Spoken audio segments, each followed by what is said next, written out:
From Keene in the Shire, the Liberty Media capital of the world, this is Daryl W. Perry, host of FPP Radio News for Wednesday, August 10th, 2016. Silver is trading at $20.44 per ounce. Gold is valued at $1,356 per ounce. And according to BitcoinAverage.com, the average price of Bitcoin is $594.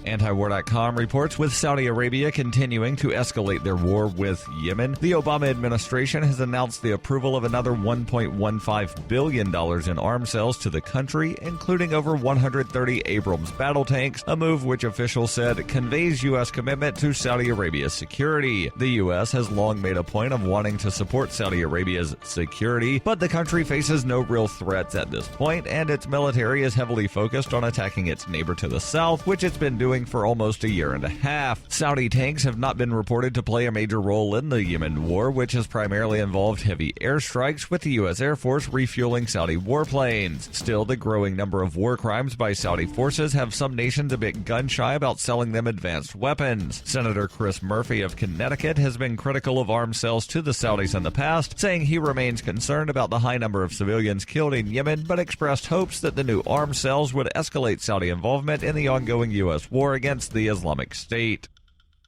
For nearly 40 years, Roberts & Roberts Brokerage has been a trusted source for buying and selling precious metals like gold and silver. They also take Bitcoin for precious metal purchases and have permanently removed the minimum purchase amount for all orders paid in the digital currency. Call Roberts & Roberts today for knowledgeable advice on buying and selling precious metals and a forward-thinking approach to new technologies. 800-874-9760 or visit online at rrbi.co.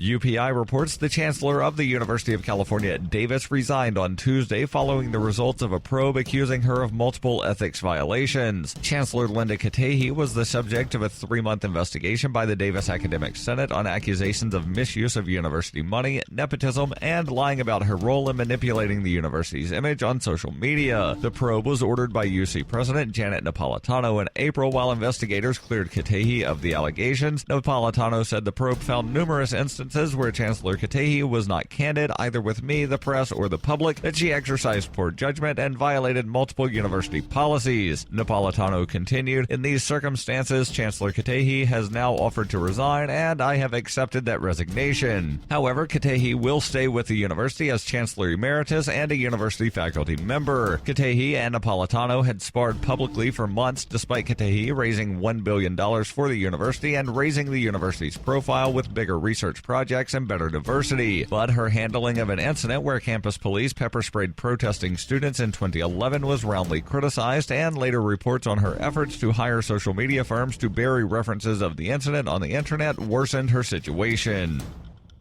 If you're fed up with the government running every aspect of your life, but you're not listening to the Lava Flow podcast yet, what's wrong with you? Go right now to thelavaflow.com/listen. The Lava Flow podcast, channeling the flow of information to the libertarian, anarcho-capitalist, voluntarist, and agorist community. Subscribe today using any podcatcher at thelavaflow.com/listen, or just go back to sucking up to the government. The Lava Flow podcast, striking the root every episode.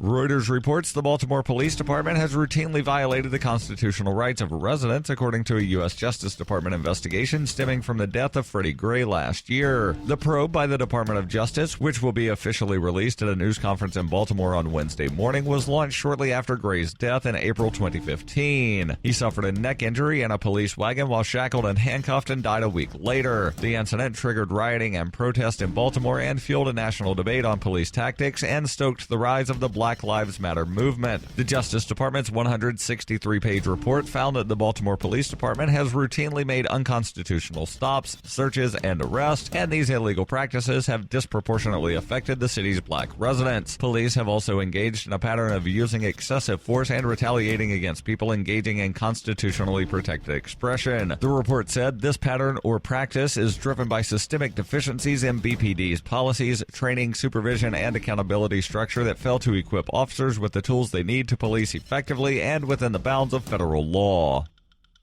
This has been FPP Radio News, online at fppradio.com.